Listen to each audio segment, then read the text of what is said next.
Most people believe that the second an avoidant person pulls away, it tells you the whole story. They assume distance always means disinterest, hesitation always means indifference, and mixed signals always spell out a no, but it doesn't always work that way. Sometimes the real story starts right when he shifts in a way that leaves you confused. And if you're watching that shift unfold right now, if you keep replaying the exact words he said, the exact expression on his face, the exact second his energy changed, and you've been going back and forth on whether you read it wrong, then listen closely to this.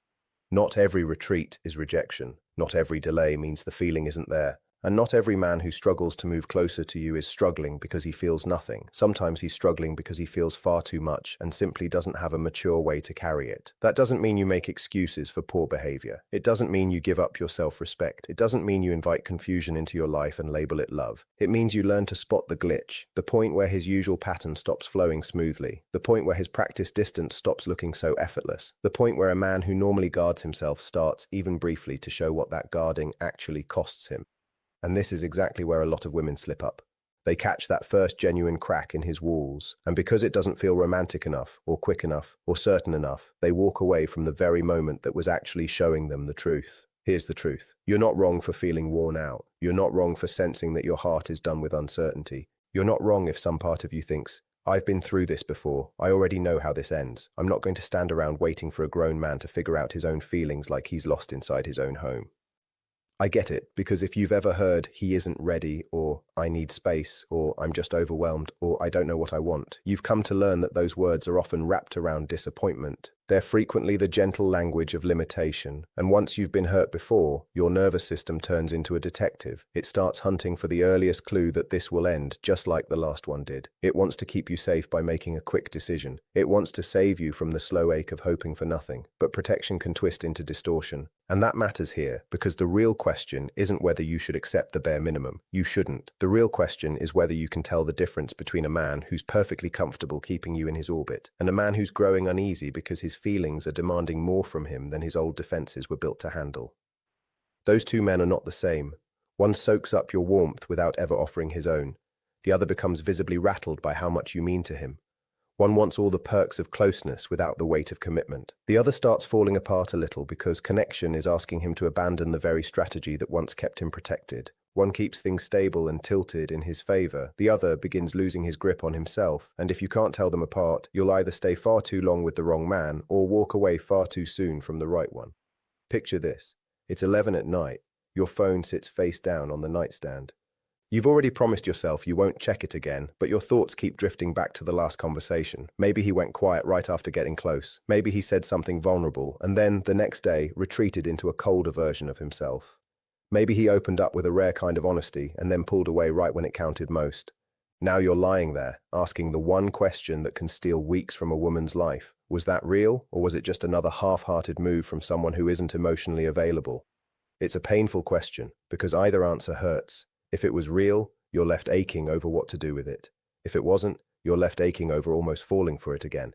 That's exactly why you need to slow down here, because the answer isn't found in panic, it's found in pattern. Here's what most people don't realize. Avoidant behavior isn't just distance, it's conflict. It's the internal clash between wanting someone and needing to protect yourself from them. So when a man is genuinely avoidant, not casually selfish, not manipulative, not indifferent, but truly avoidant, his behavior tends to grow less coherent as his feelings grow stronger, not more. That's the glitch, the contradiction. He steps closer, then startles himself. He says something sincere, then acts strange the next day. He reaches out, then withdraws. He seems more affected than he wants to admit.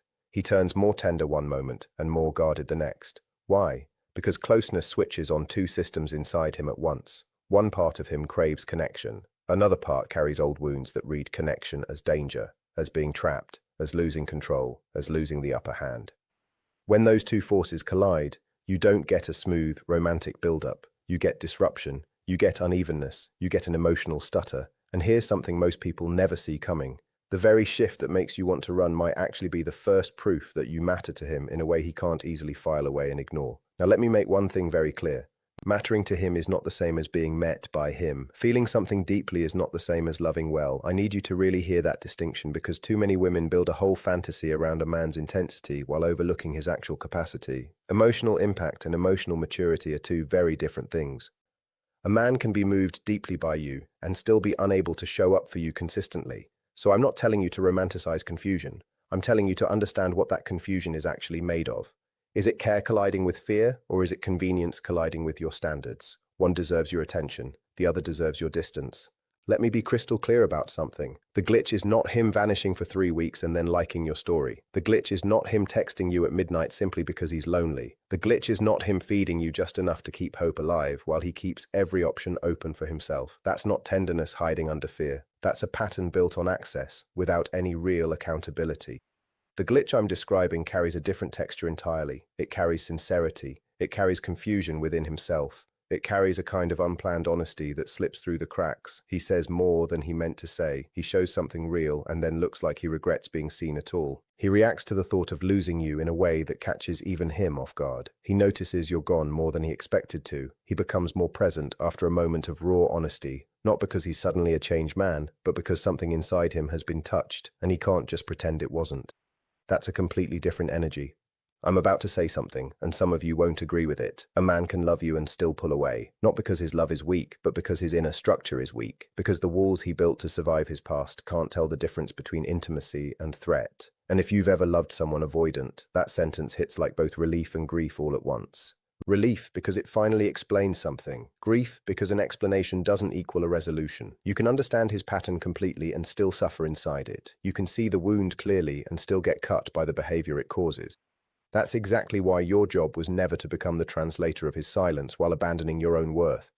Your job is to see things clearly, to read the dynamic without losing yourself in it, to recognize when a pattern is genuinely opening up and when it's just repeating itself. Here's the thing, if this shift in him is real, if this glitch actually means something, your next move is not to chase after it. It's not to lean in and finish his emotional sentences for him. It's not to reward every tiny piece of vulnerability with instant access to your entire heart. Why not? Because if he's genuinely sitting in that uncomfortable in-between space, he needs to feel the full weight of his own experience. He needs to face that weight without you carrying all the emotional labor for him. He didn't expect you to stay grounded. He expected you to rush in and smooth things over for him instead. And when you don't do that, when you stay warm but still hold your boundaries, kind but clear, available but never falling apart, he's forced into something he's been dodging for years. He has to find himself. Think of it this way. Some people spend years pushing a beach ball underwater. They use pressure, habit, distraction, busyness, logic, detachment, every small trick that keeps their feelings below the surface. An avoidant man often does this with attachment. He keeps that ball pushed down. He calls it independence. He calls it needing space. He calls it taking things slow. And to be fair, sometimes part of that really is genuine. But then someone comes along who makes holding that ball underwater more and more tiring. Someone whose presence starts to matter to him. Someone whose absence starts to register. Someone who just won't fit neatly into his old story. And suddenly the effort it takes to keep that same emotional distance becomes overwhelming. That strain is the glitch, the slip, the wobble in his pattern. The moment the ball starts to rise, he starts wondering why you feel different from everyone else. And here's the thing, that question matters far more than any dramatic declaration ever could. He starts to notice that he can't control the story the way he used to. And here's what's actually going on beneath all of it. Control has been his safety net. Distance has been his safety net. Predictability has been his safety net. So when you stir up care in him, care that threatens those very strategies, he might not look romantic at all. He might look scattered. He might look contradictory. He might say, I honestly don't know what's happening to me. And the temptation for you is to read that as weakness and walk away before your hope gets crushed again. But if you leave every single time someone's raw humanity shows up in an unpolished way, you might miss the rare moments when someone isn't playing a game at all. They're simply losing the old one they used to play so well. And here's something most people never expect. Your silence in that moment often says more than any speech ever could. Not punishment, not cold distance, not some strategy built to manufacture mystery for the sake of manipulation. I'm not talking about a performance, I'm talking about self-respect. The kind of silence that says, I'm not here to squeeze clarity out of you. I'm not here to overfunction just because you're underfunctioning. I'm not here to be the wings on your back while you keep both your feet firmly off the ground. Your silence becomes a boundary, a mirror, a quiet refusal to keep dancing the old dance. And when that happens, if he's feeling something real, that silence stops being empty. It turns into an echo chamber for every feeling he was hoping to keep muted. He didn't expect you to go quiet with your dignity intact. He expected you to beg for reassurance. He expected you to send the long message explaining your heart, making your case, lowering your standard, handing him permission to stay vague forever. And when you don't do that, when you choose dignity over panic, something shifts in the balance of power, not because you're trying to win, but because the truth becomes much harder for him to outrun. Your absence creates a void, and that void isn't dramatic, it isn't theatrical, it isn't revenge, it's simply the space where your energy used to be. But that space begins to speak on its own. It becomes the very first stage of his reckoning. I want to pause here for a moment because a lot of women misunderstand what silence is actually for. Silence isn't a spell. It isn't some algorithm designed to make someone miss you.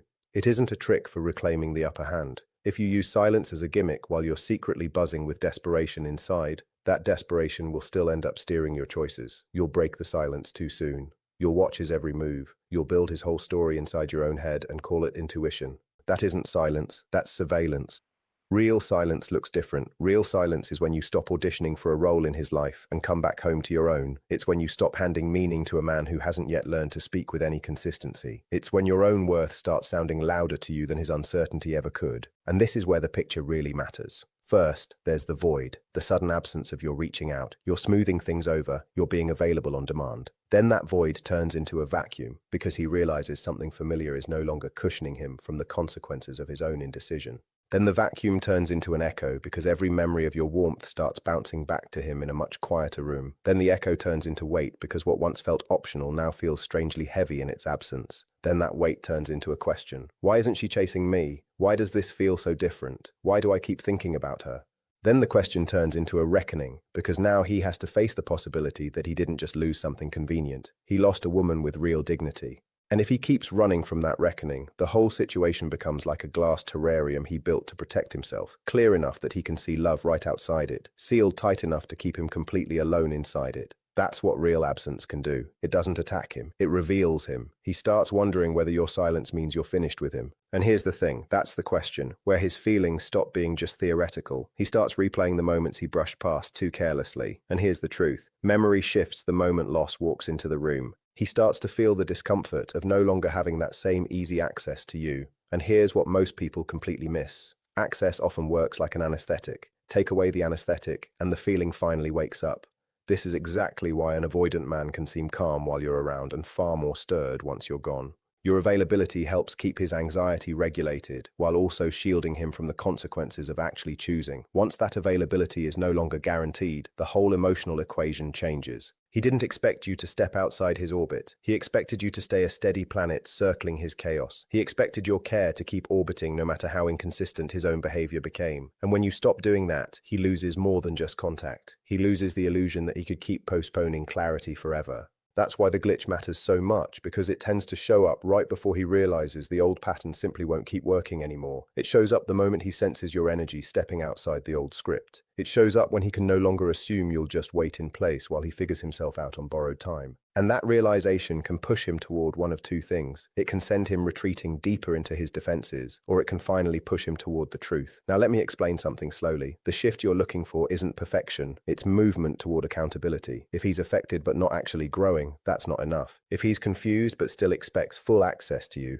that's not enough. If he claims to have feelings but can't handle even the smallest amount of relational responsibility, that's not enough. Your standard matters. Your self-respect matters. The real question isn't whether he loves you somewhere deep down underneath it all. The real question is, when love asks something of him, does he start rising, even imperfectly, toward courage? Or does he keep using emotional immaturity as a place to hide? One deserves patience given in small measured doses. The other deserves a closed door. Picture the difference between a man who says, "I'm overwhelmed," and then disappears, versus a man who says, "I'm overwhelmed, but I don't want to vanish on you, so give me a day and I'll call you tomorrow." Both of them might feel real fear, both might be genuinely activated, but only one of them is actually beginning to practice care. Only one is showing you that your experience exists in the room alongside his own. Love isn't proven by how intense someone feels on the inside. It's proven by growing consideration. That's the real shift you're watching for. Not poetic words, not one perfectly vulnerable conversation, not a chemistry so strong it feels magnetic. Consideration, a man building the ability to hold both his own feelings and the impact of his behavior at the very same time. He didn't expect you to require consistency. He expected you to be swept away by mere glimpses. He expected you to mistake the cracking open of his heart for the finished work itself. And this is exactly where so many women get stuck, because a glimpse can feel absolutely intoxicating. A single moment of tenderness from someone who's usually guarded can feel like a reunion before there was ever really a relationship. It can feel like finally being chosen, but a glimpse is not a home. A breakthrough is not a pattern. You have to let repetition tell you the real truth. Has he actually become more honest, more available, more intentional, more respectful of your boundaries, more willing to name what's happening instead of leaving you to carry the entire emotional weight alone? Those are the real signs that the glitch means something. Not because they're dramatic, but because they're consistent over time. Here's what most people miss. An avoidant man often experiences your steadiness as both comforting and unsettling at the same time. Comforting because your warmth gives him a sense of safety. Unsettling because your steadiness asks him to actually become visible. And visibility is hard for someone who's spent years surviving by staying partly hidden. So when you stay calm and clear, you turn into a mirror. He can't easily twist into something else. If you chase him, he can tell himself a story where you're simply more invested, more emotional, more attached than he is. That lets him keep the spotlight fixed on your energy instead of his. But if you stay centered, if you don't collapse into silence as punishment and don't flood him with persuasion either, then the spotlight finally shifts. Suddenly he has to look at his own energy, his own limitations, his own fear. That shift in power is often what decides whether he grows or runs. I need you to really hear this. You are not responsible for proving to him that love is safe. You are not his rehabilitation center. You are not the woman who has to become extraordinary enough to undo his whole history. That fantasy wrecks women because it keeps them overinvested in potential and underinvested in actual evidence. The mature question is much simpler than that. Is he showing me, through repeated behavior, that he can actually meet the moment when he says he feels something? Not perfectly, not instantly, but genuinely. If the answer is no, then your silence becomes final. Your dignity becomes the closing of that chapter, not because he never felt anything real, but because feeling something was never enough to make him truly available. And yet, if the answer is yes, even in small but genuine ways, don't sabotage that just because you're craving certainty on day one. Some people have trained themselves to read any hesitation as doom. I understand why, but life isn't always that clean. Real growth in someone avoidant can look clumsy at first. He might sound awkward. He might try, fail, and then try again. He might need to say, I don't fully understand why I get like this, but I know I don't want to lose this. That's not polished. That's human. The real question is whether that humanity keeps showing up, whether the effort keeps deepening, whether the responsibility keeps expanding, whether your own nervous system starts feeling more settled over time instead of less. That's how you know you're not just falling for the fantasy of a comeback.